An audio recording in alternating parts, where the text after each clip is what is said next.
Katha is an art which was born of basic necessities of the villagers of Bengal.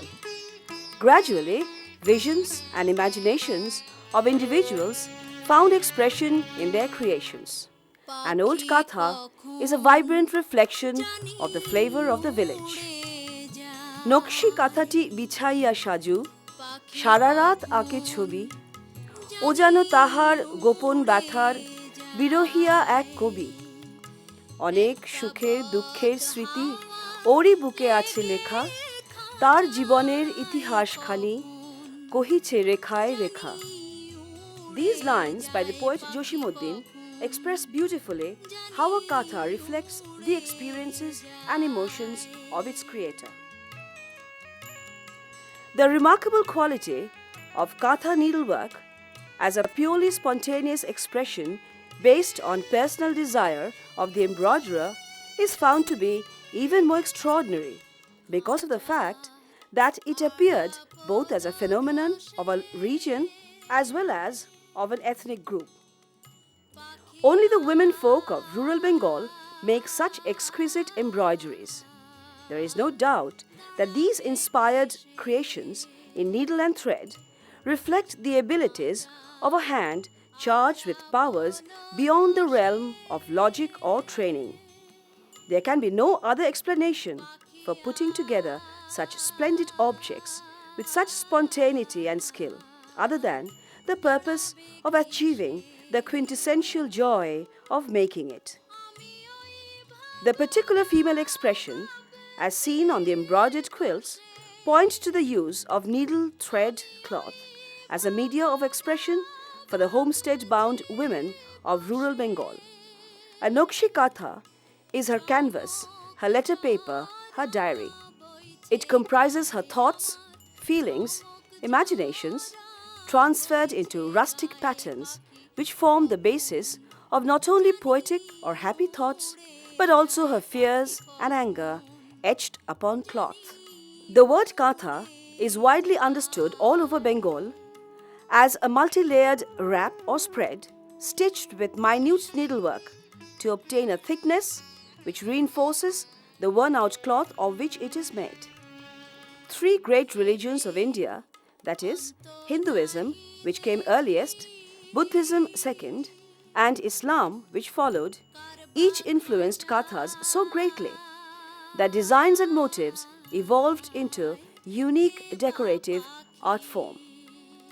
The historical developments of the past in the region of ancient Bengal, bringing migrant races who gradually fused into the indigenous agriculture of the local people, the religious teachings of the Buddha, the ancient mythology of Hinduism, the unifying human values of Sufism and Islam, all flowed into the river of life, shaping the rich culture we own today.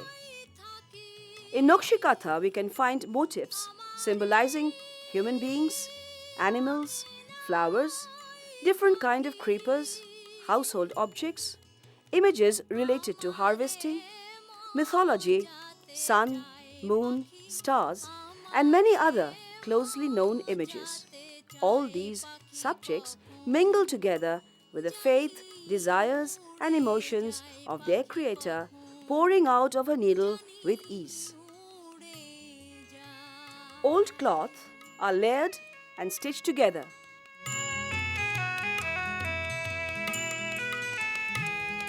The designs are drawn.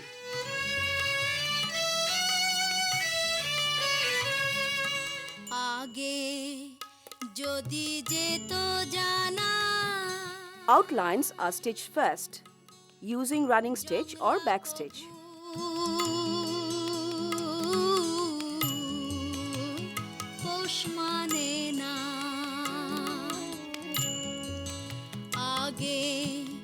যদি যেত জানা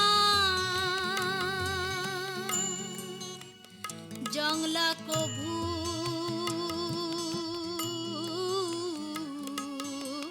পোষ মানে না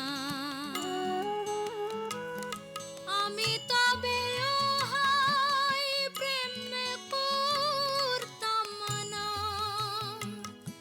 আমি তবে ওহাই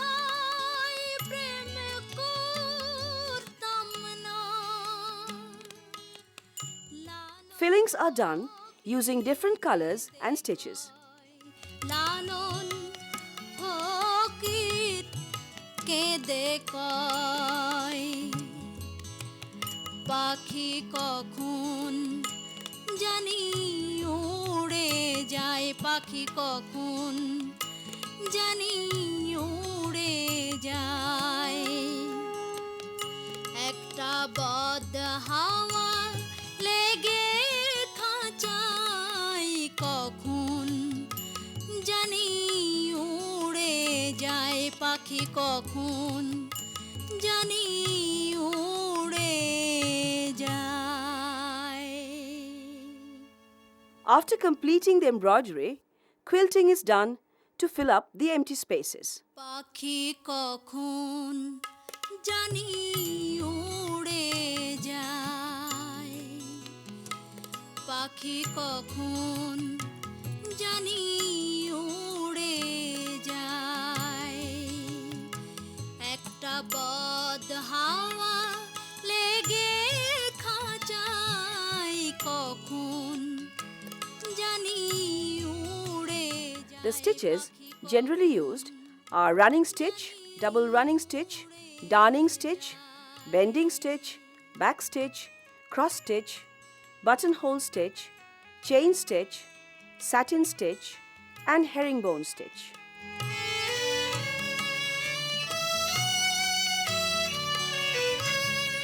Here I will speak about the Satgao quilts. This is an extinct form of embroidered Bengal quill. These are actually one of the many Indo-Portuguese trade textiles that went from Bengal to Europe in the 16th and 17th centuries. They were commissioned textiles initiated by the Portuguese and later on carried on by the English and the Dutch to Europe. These are monochrome embroideries done mainly on white cotton with muga or tussar silk. They formed a very insignificant part of the trade records, but they overwhelmed with their aesthetics, their iconography, their designs, and sometimes by their sizes. These are not the original ones, these are small replicas developed from the larger ones. These pieces were usually monochrome, done on white cotton with golden muga, but the use of colors either in the background or in the stitches was not unknown. What is however most distinctive about these pieces is their iconography. It is a completely cross-cultural hybrid iconography, mixing elements from the European as well as the Indian repertoire. Here, the European themes are either biblical or Greco-Roman, and the Indian themes are revolving mainly around the Vaishnava myths which were prevalent in Bengal during that time. Here, you can see a very mixed kind of piece, mixed iconography. Here is a pelican which is explained by some as belonging to the Christian mythology, Christian iconography. Again here you see this female figure with two dragon-like figures on either side, which in India is kind of comparable to Ganga on the Makaras. These were done in the narrative style, somewhat reminiscent of the terracotta panels in the old Bengal temples. Well, so let's look at this piece. This is an old piece, one of the oldest piece, replicas of one of the oldest piece. This was mainly done using back stitches and using colored threads, colored tussar threads. But later on, we use mainly chain stitches. The textiles had mainly chain stitches and done with monochrome. So far as the origin of these pieces are concerned, Bengal had a tradition of wild silk embroidery since the 10th century. But with the coming of the Europeans, this same embroidery, wild silk embroidery, was modified to suit their needs and made into these quills, capes, scopes and altarpieces. Gradually, with the going away of the Europeans, some people went back to the making of these small square pieces which were sent to Arabia, these wild silk pieces, and the rest of the people perhaps put their skills, craftsmanship, designs and ideas to the making of other pieces which gradually became the Nakshi Kanthas. আমি তবে ওহাই প্রেমে কো Since my childhood, I've always been interested in crafts, and I grew up in districts, as my father was posted in very many districts actually. And then I have seen crafts and I have seen kanthas, and kantha is something that I was always fascinated with. Later on, when we started Crafts Council, I thought kantha should be the most important item in our activities. So I applied to the government for funds for developing kantha in its true form, meaning with 3 layers and quilting and everything. And 1990 we started our own center, and the girls that we got together, the first thing we did was to take them to Guru Shodha Museum. So I thought they should see our heritage, and they studied the forms, they studied the colors and subdued colors that were used also. This really helped them in reviving the kantha in true form. And it's really thrilling to see what they are doing, how they have progressed since 1990 and what they are doing now. And we always try to use traditional motifs and then make it, give it a different form, or using the traditional colors, the faded colors, which is very important in kantha. That kind of look is so important. So that's something that, you know, it's going. And then I'm so happy, the girls are so happy now. When I asked them, well, are you happy in doing this work? They said yes, because this is to me, or to us, this is a different shangshar. We finish our work at home and then we come here. Then we talk about, whilst we are stitching kathas, we sort of talk about other things. It gives them great pleasure. And then also, most important thing, now we can just go and buy what we want. We don't have to ask our husbands. And similarly, we've also been outreaching other kantha groups, mostly in Birbhum, and there are so many groups of work, and they become entrepreneurs. The great change in the I would say in this economic world and the whole sociological development has given them a lot of personality development that has brought, and also leadership. And if we have to name some of the people who took this enterprise and setting up this entrepreneurship program, that's Sakina Begum and Anwara Khan, Belia Begum, and there are so many others, and they are really feeding thousands and thousands of women. It's amazing to see what it has done. Inspiration that for reviving kantha in its true form, it was purely from Srilata. Srilata Sarkar, with the guidance of her teachers in Shantiniketan, learned the conventional aspects and motifs of the craft and modernized the form to revive the art of kantha to make it appealing to the contemporary mindset. She brought in a new perspective to the rich tradition of kantha, combining elements from the repertoire of art of embroidery that existed from time immemorial.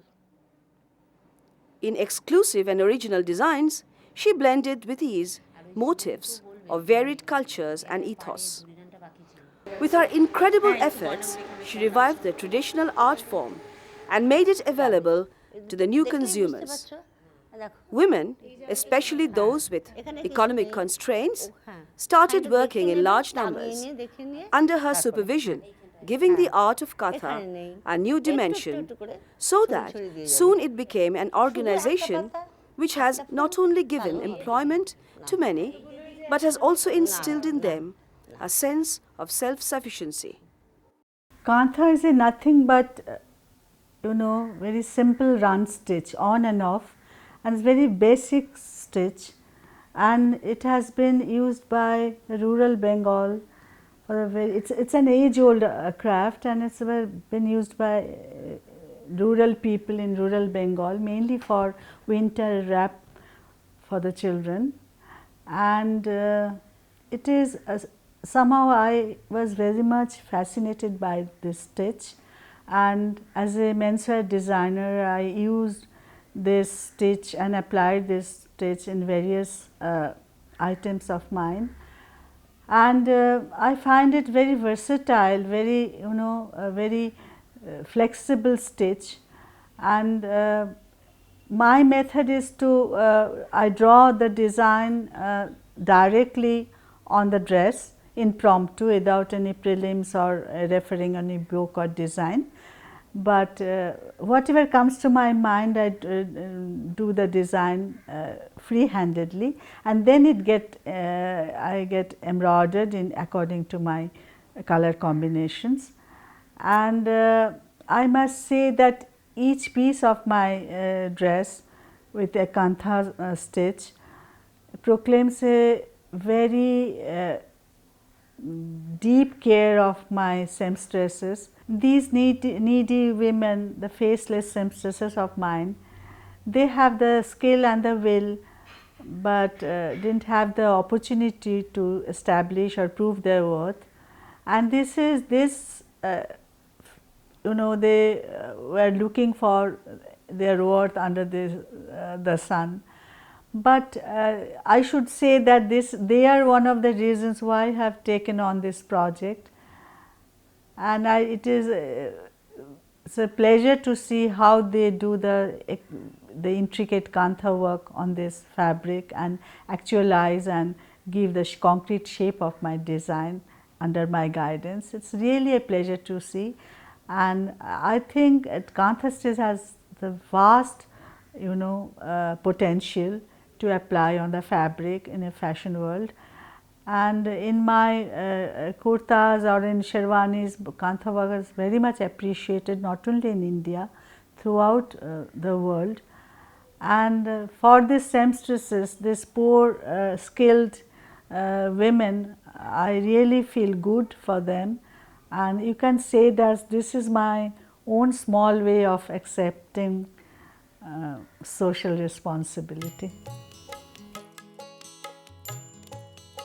In contemporary kathas, we can find the impression of the old kathas, along with new designs adapted from various traditional Indian designs and textile designs from other parts of the world.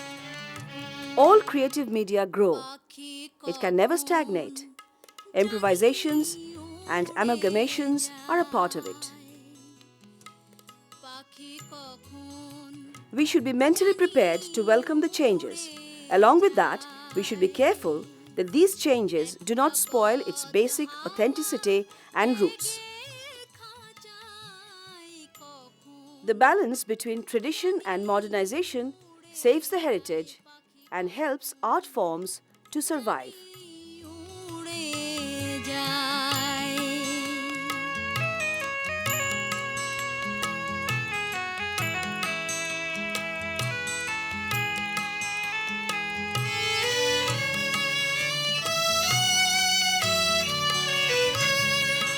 খাঁচার আড়া polo ধসে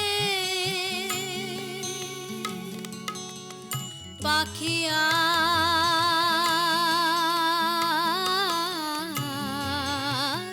দাঁড়াবে কিসে খাঁচার আড়া polo ধসে পাখি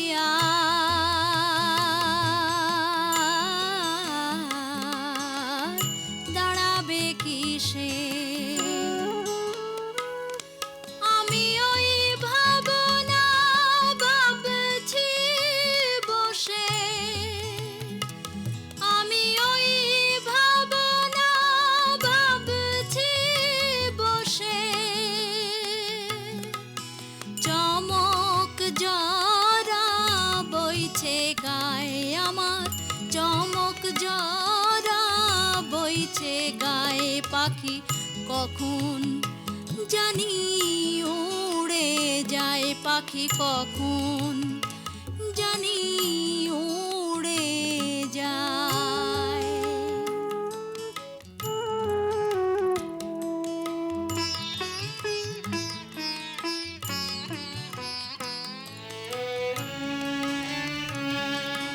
ভেবে অন্ত নাহি দেখি